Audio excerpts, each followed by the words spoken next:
का जो सत्ता है, इस धरती का जो सुख है, वह आप सबको मिलेगा।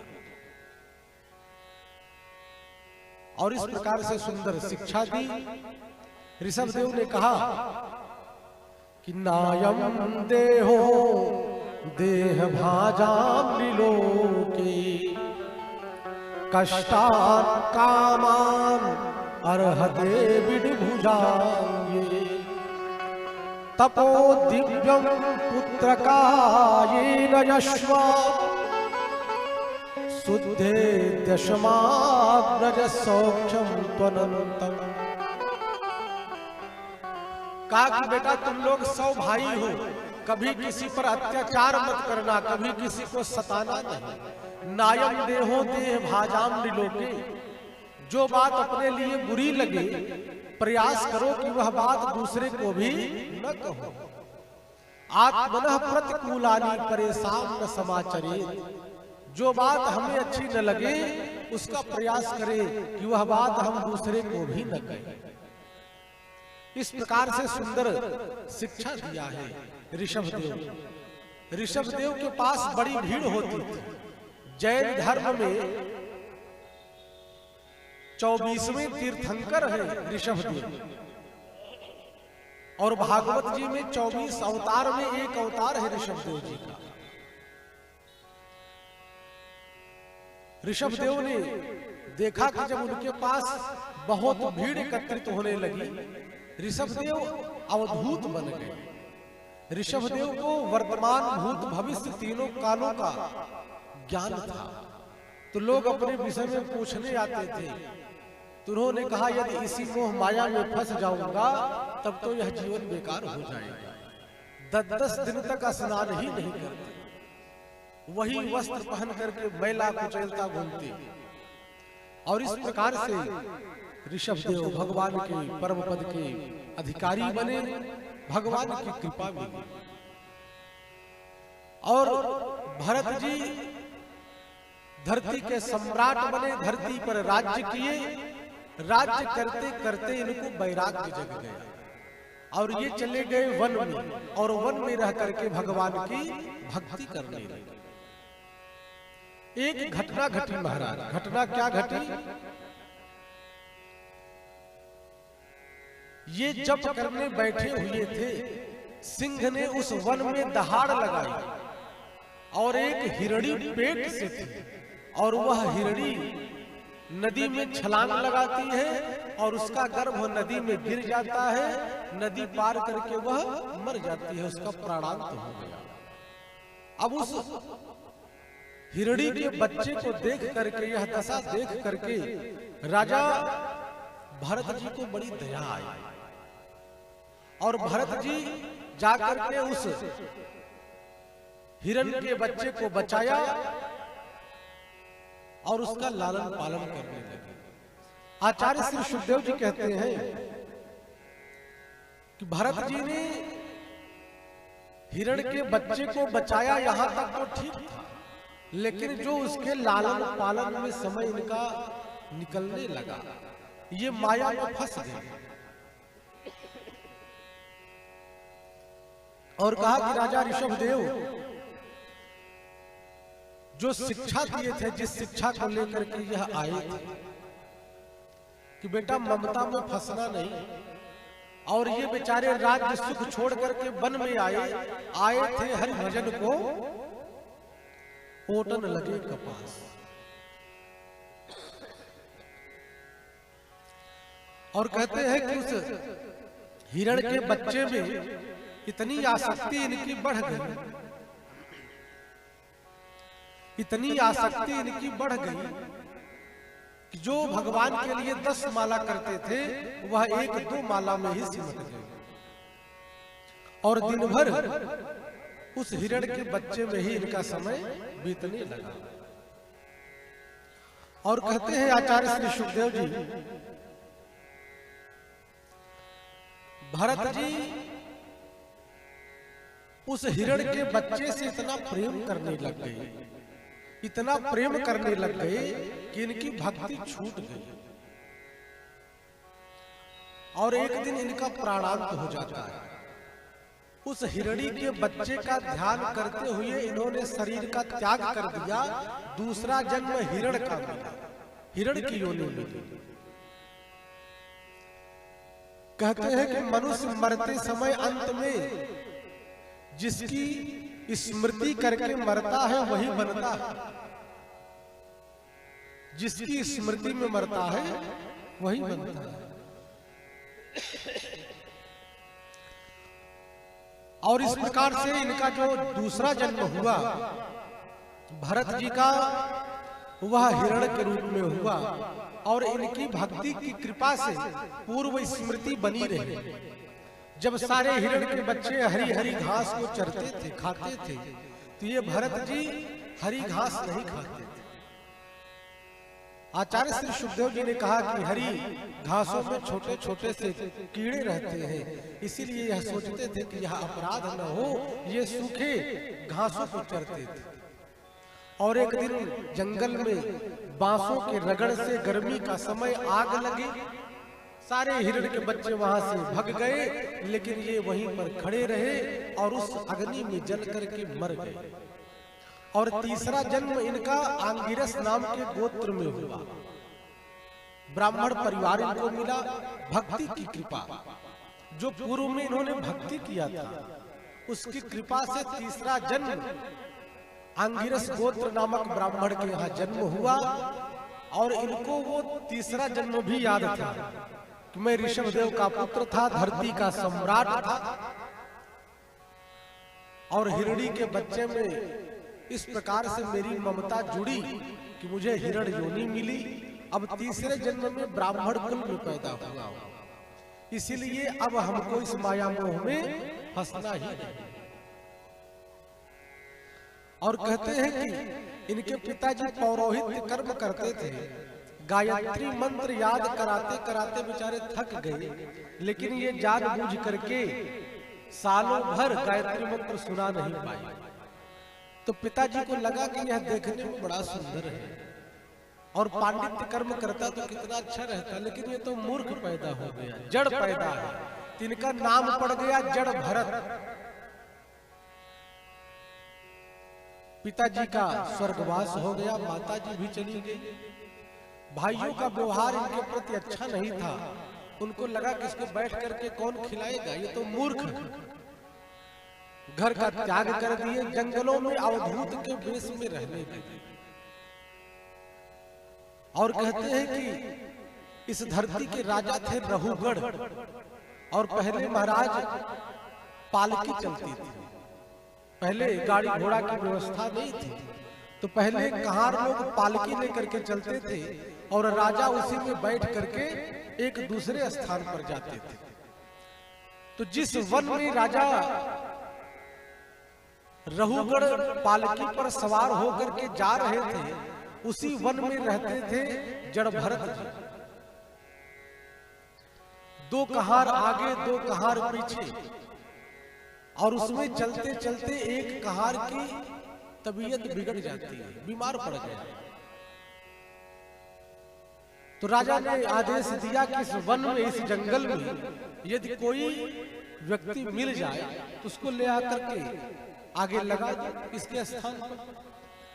और सारे सैनिक गए हैं, खोजते खोजते जड़ भरत जी को देखा, जड़ भरत जी को पकड़ करके ले आए। वहां पर भी जड़ भरत जी ने कुछ कहा नहीं, और जड़ भरत जी को आगे लगा दिया। जड़ भरत जी पालकी लेकर के चलने लगे, और उनका नियम था कि जब धरती पर चलते थे तो 2 फीट आगे देखते थे कि कोई चींटी इत्यादि तो नहीं है, और जब चींटी आती थी तो वो बेचारे उछल जाते थे। अब आप विचार करिए कि जो पालकी लेकर के चल रहा हो और पालकी उठा करके यदि वह कूद छलांग करे, तो पालकी में जो बैठा हुआ व्यक्ति है, क्या वह ठीक प्रकार से बैठ सकता है? अब रहुगढ़ राजा को लेकर के जब चलने लगे तो जड़ भरत जी जहां पर भी चींटी दिखाई दे वहीं पर बेचारे उछल जाए। राजा रहुगढ़ के सिर में चोट लगी और राजा रहुगढ़ परेशान हो गया और बहुत जोर से कहारों को डांटा कहा कि यदि अब की बार पालकी लेकर के किसी ने छलांग लगाई तो उसको मृत्यु दंड दे दूंगा। तो तीनों कहारों ने कहा कि हे राजन, इसमें हमारी गलती नहीं। ये जो सबसे मोटा ताजा एक नया आया है, यही बार बार उछलता है, कूदता है पालकी लेकर के। तो राजा रहुगण ने बहुत भला बुरा कहा। राजा रहुगण ने कहा कि देखने में तुम इतने हट्टे कट्टे लगते हो और तुमसे पालकी नहीं चलाई जा रही है।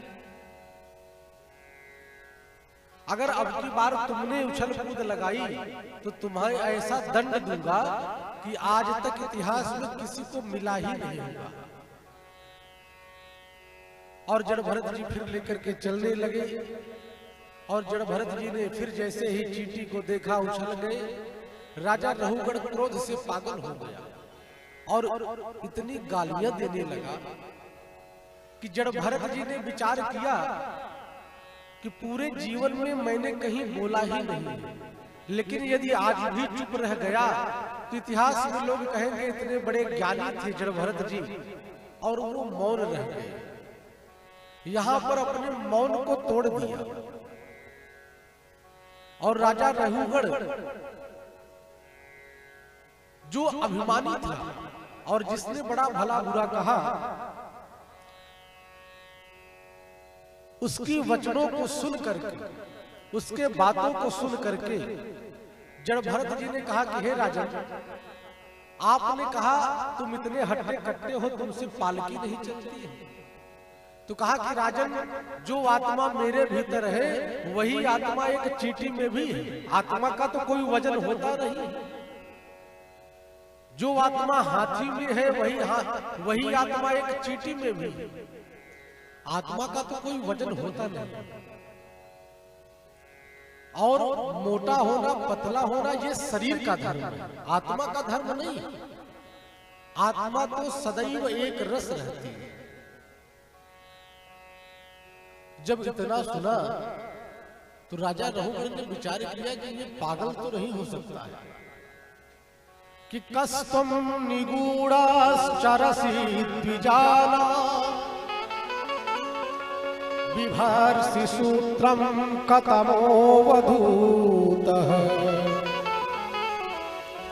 कस्यासि पुत्रत्यैहापि कस्मात् क्षेमायनश्चेदतिनोत शुक्लः।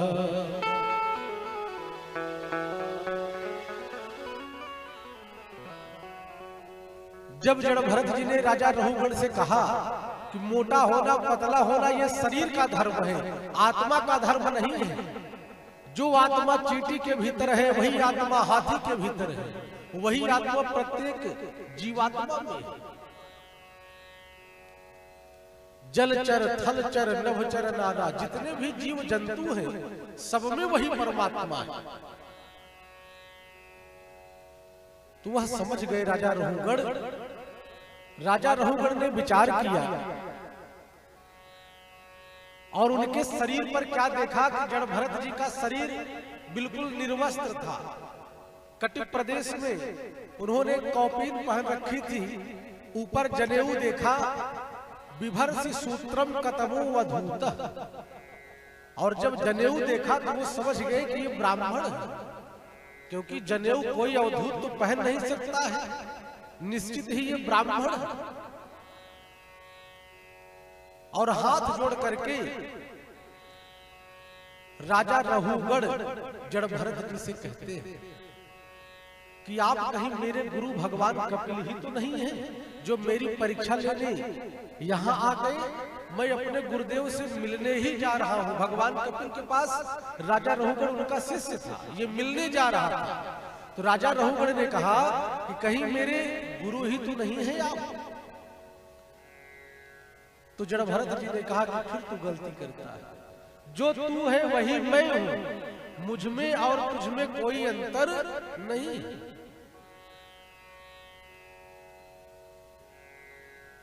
तो राजा रहुगण डर गया जनेऊ देख करके अगर ये ब्राह्मण देव होंगे और जो मैंने इनको गाली बका, इनके ऊपर अत्याचार किया, कहीं ये श्राप न दे दे। तो राजा रहुगण कहता है कि हे ब्राह्मण देव, मैं इस धरती पर किसी से डरता ही नहीं कि ना हम विसंके सुरराज वज्रा न द्राक्षशूलान्ययमास्य दंडा नाग्नर्यशोमानिल वीतपास्त्रा छन्दे श्रिकं ब्रह्मकुलावमाना। राजा रहुगण ने कहा कि हे ब्राह्मण देव, नाहम विसंके सुरराज वज्रा, मैं देवराज इंद्र के वज्र से भी नहीं डरता, मैं किसी से नहीं डरता। न द्राक्षशूलान, न मैं भगवान भोलेनाथ के त्रिशूल से ही डरता हूं, न यमस्य दंडात, न मैं साक्षात यम से डरता हूं। राजा रहुगण ने कहा कि मैं इस ब्रह्मांड में किसी से नहीं डरता, न तो देवराज इंद्र के वज्र से डरता हूं, न भगवान भोलेनाथ के त्रिशूल से डरता हूं, न मृत्यु देवता काल से डरता हूं, न यमस्य दंडात, और न मैं अग्नि से डरता हूं, नाग्नर्क, मैं किसी से नहीं डरता, सूर्य से नहीं डरता। तो कहा कि डरता किससे हूं? ब्राह्मण के श्राप से। मुझे डर किसका? ब्राह्मण के श्राप का डर। और इस प्रकार से जब राजा रहुगण जड़ भरत जी से प्रार्थना करते हैं कि हे प्रभु, आप कौन हैं? अपना आप परिचय दीजिए, आप कौन हो? आचार्य श्री सुखदेव जी कहते हैं, जड़ भरत जी कहते हैं कि हे राजन, अको विदः को विदवादवादा वदश्यथो नाति विदाम्बरीष्ठः न सूरयो हि व्यवहारमेनं तत्त्वावमरसेन सहामनन्ति।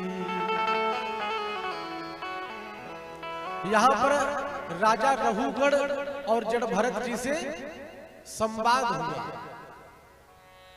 ये दूसरा संवाद भागवत जी का, राजा रहुगण और जड़ भरत जी का संवाद। जड़ भरत जी ने राजा रहुगण को उपदेश किया।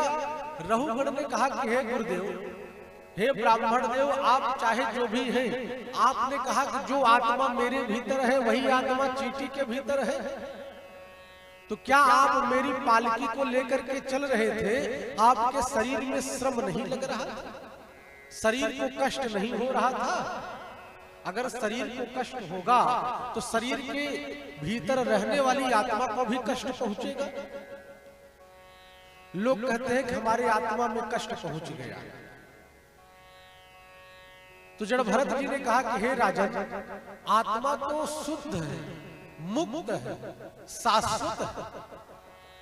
कष्ट होना, सुख मिलना, ये शरीर का धर्म है, आत्मा का धर्म नहीं है।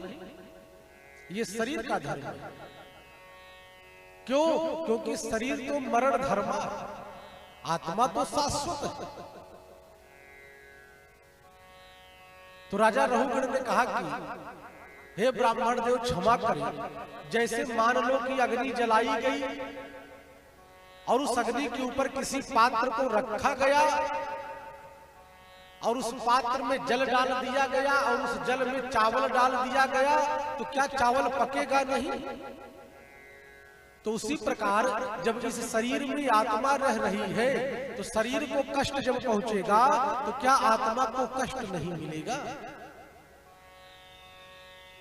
तो जड़ भरत जी ने कहा कि हे राजन, तुम विद्वान तो बन रहे हो, अको विदह को विद वाद वादान, वाद विवाद तो कर रहे हो, लेकिन तुम अज्ञानी हो, तुम्हें ज्ञान नहीं है। अग्नि जलाई गई, पात्र रखा गया और उस पात्र में जल भरा गया और उसमें एक पत्थर डाल दो तो क्या होगा?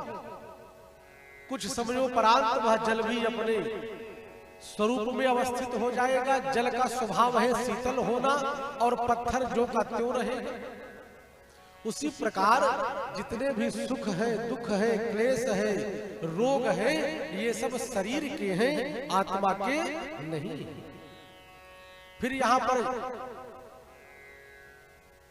जड़ भरत जी ने कहा कि हे राजन, न वेदवादे सुहितत्ववाद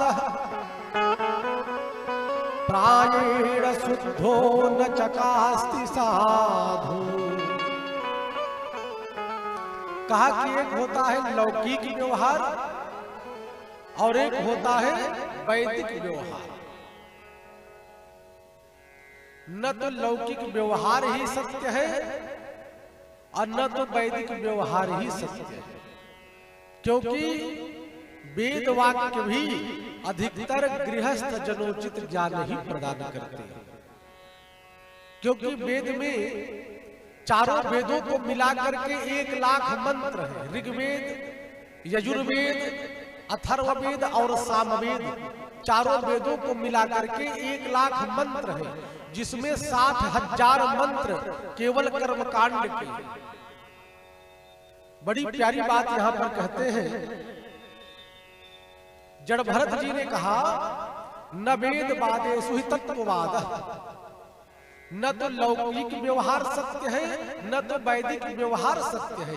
क्योंकि यदि मनुष्य कर्मकांड में फंस जाएगा तब पर भी उसका कल्याण नहीं होगा। क्यों नहीं होगा? कहा कि जैसे मान लो कि हम कोई यज्ञ करना चाहें कि चलो सतचंडी कर ले, महामृत्युंजय का जप करवा ले, विष्णु महायज्ञ करवा ले, तो कहा कि यज्ञ में लगने वाली समिधा चलो मिल जाएगी। आम का वृक्ष है, आम की टहनियां है, आम की लकड़ियां हैं, समिधा के रूप में मिल जाएगी। लेकिन यज्ञ संपादित कैसे होगा? क्योंकि जब मनुष्य गाय का पालन करेगा नहीं, गौ पालेगा नहीं, तो शुद्ध देसी घी कहां से मिलेगा? और जब आप देसी गाय पालेंगे नहीं, न तो शुद्ध दूध पाएंगे, न तो शुद्ध दही पाएंगे, न तो आप शुद्ध घी पाएंगे। तो यज्ञ कैसे पूर्ण होगा? यज्ञ की प्रक्रिया है, यज्ञ के नियम है। अगर गाय नहीं होगी तो हम पंचगव्य कैसे बनाएंगे? पंचामृत कैसे बनाएंगे? इसके लिए तो प्रत्येक जीव को गौ पालन करना चाहिए। यह बात जड़ भरत जी कहते हैं कि कर्मकांड का विस्तार बहुत है। यदि मनुष्य कर्मकांड में फंस गया तो यह कर्मकांड भी उसका कल्याण नहीं कर सकती। और फिर कहते हैं, सवासनात्मा विषयो परक्तो गुण प्रवाहो विकृतः सोनशात्मा बिभ्रत् पृथक् नाम अभिरूप भेद मंतर बहिष्ठं च पुरैस्तनोति।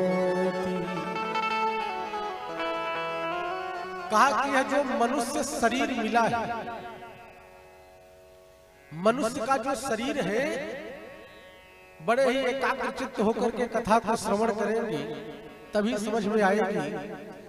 ये जड़ भरत जी कहते हैं राजा रहुगढ़ से कि हे रहुगढ़, जो यह शरीर मिला है प्रत्येक जीव को, इस शरीर में किसी को देख करके सबसे पहला ख्याल क्या आता है कि व्यक्ति के भीतर काम जग जाता है।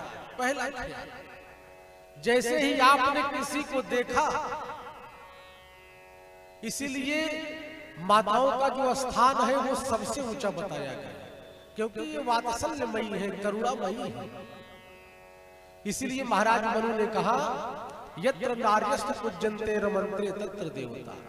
जिस घर में स्त्रियों का सम्मान होता है, उनको आदर मिलता है, वहां पर लक्ष्मी की कृपा बरसती है, वहीं पर ठाकुर जी की कृपा बरसती है। और जिस घर में स्त्रियों का अपमान हो, इनका निरादर हो, कहा वहां साक्षात कलह निवास करता है, साक्षात कलयुग का आवास होता है। जड़ भरत जी कहते हैं स्त्री इसलिए पुरुष से श्रेष्ठ है कि ये चाहे जिसको भी देखे उसमें अपने भाई का झलक, अपने पति का, पिता का, इनका जो भाव है वो शुद्ध सत्वमय है। लेकिन पुरुष यदि किसी स्त्री को देखता है तो जड़ भरत जी कहते हैं सवासनात्मा, तुरंत इसके भीतर वासना का प्राकट्य हो जाता है। और यह जो शरीर है केवल शरीर का धर्म है कि कोई स्त्री है कोई पुरुष है, यदि देखा जाए न तो कोई स्त्री है न तो कोई पुरुष है, कोई भेद नहीं है, भेद केवल इस जगत का है। जिसने जैसा कर्म किया है वैसे ही तन की प्राप्ति की है। तो जड़ भरत जी कहते हैं सवासनात्मा, यह वासना में जो शरीर मिला है, इस शरीर से यदि हम प्रभु को पाना चाहते हैं तो मात्र भक्ति के माध्यम से ही प्राप्त किया जा सकता है। अगर हम चाहें कि कर्मकांड करके भगवान को पाले तो कहा कर्मकांड का बड़ा विस्तार है, आप ये करें फिर वो करें, फिर उसके बाद आप करते करते आपका समय बीत जाएगा, लेकिन भगवान मिलने वाले नहीं। और फिर कहते हैं कि क्षेत्रज्ञ आत्मा पुरुषः पुराणः साक्षात् स्वयं ज्योतिरजः परेशः नारायणो भगवान् वासुदेवः स्वमाययात्मन्यवधीयमानः। बड़ी प्यारी बात कहते हैं, क्षेत्रज्ञ नाम भगवान का। सबके स्वामी कौन है? बोले भगवान जगदीश। सबके स्वामी भगवान जगदीश। और जब यह मनुष्य भगवान जगदीश की शरण ग्रहण करता है और जब भगवान के भक्तों का शरण ग्रहण करता है तो निश्चित ही भगवान की कृपा करुणाई से मिलती है। और इस प्रकार से जड़ भरत जी ने सुंदर उपदेश दिया। राजा रहुगढ़ का संशय दूर हुआ, हाथ जोड़ करके प्रणाम किया। और उसके बाद आचार्य श्री सुखदेव जी कहते हैं कि रहुगढ़िता तपसा नयाति नचे जया निर्वपड़ा गृहाद्वा नक्षन्दसानैव जलाग्निसूर्यै विना महत्पादरजोऽभिषेकम्।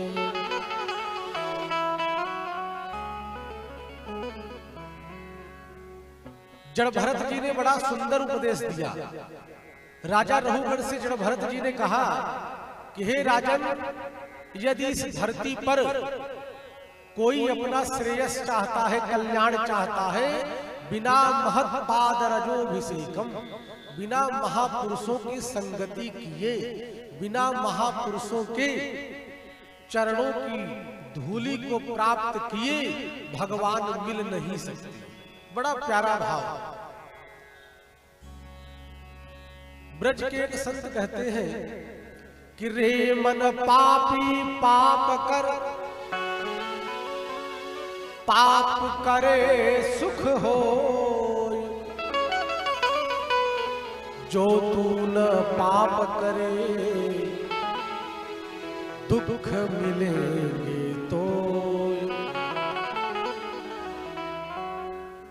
कहते हैं कि रे मन पापी पाप कर, हे मन पापी, जो भगवान के भक्त हैं, जो संत है, जो महापुरुष है, इनके चरणों को तू पकड़, रे मन पापी पाप पकड़। और जब पाप पकड़ेगा तो सुख तेरे जीवन में आएगा, और जो तू न पाप करे तो दुख मिलेंगे। इस प्रकार से राजा रहुगण ने कहा कि हे राजन, बिना महत् पादरजोभिषेकम, जब तक संतों की धूल उड़ करके हमारे मस्तक पर नहीं आएगी तब तक भगवान मिलने वाले नहीं।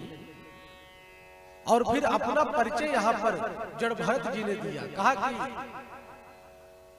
हे राजा रहुगण, जो तुझे अपने राजा होने का गर्व है, घमंड है, मैं तुझे अपनी बात बताता हूं, मैं कौन हूं। कि यह पूरा भरतो नाम राजन, विमुक्त दृष्ट सुत संगबंध, आराधनम भगवतई मानो, मृगो भवम मृग शंगार्थ। जड़ भरत जी ने कहा कि हे राजा रहुगण, तू तो एक नगर का राजा है, मैं इस धरती का सम्राट था, यह मेरा तीसरा जन्म है। अहम पुरा भरतो नाम राजा। हे राजा, मैं इस धरती का सम्राट था, मेरा नाम था भरत, जिसके नाम से इस देश का नाम भारत पड़ा। और मैं एक हिरणी के बच्चे से मेरी ऐसी ममता जुड़ी कि मुझे इस तीसरे जन्म में भगवान की कृपा मिली। उस हिरणी के बच्चे से ममत्व होने के कारण मेरा दूसरा जन्म बेकार हो गया और तीसरा जन्म यह मिला।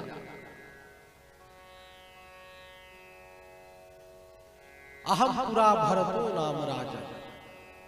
और इस जन्म में आराधनम भगवत ई हमारो।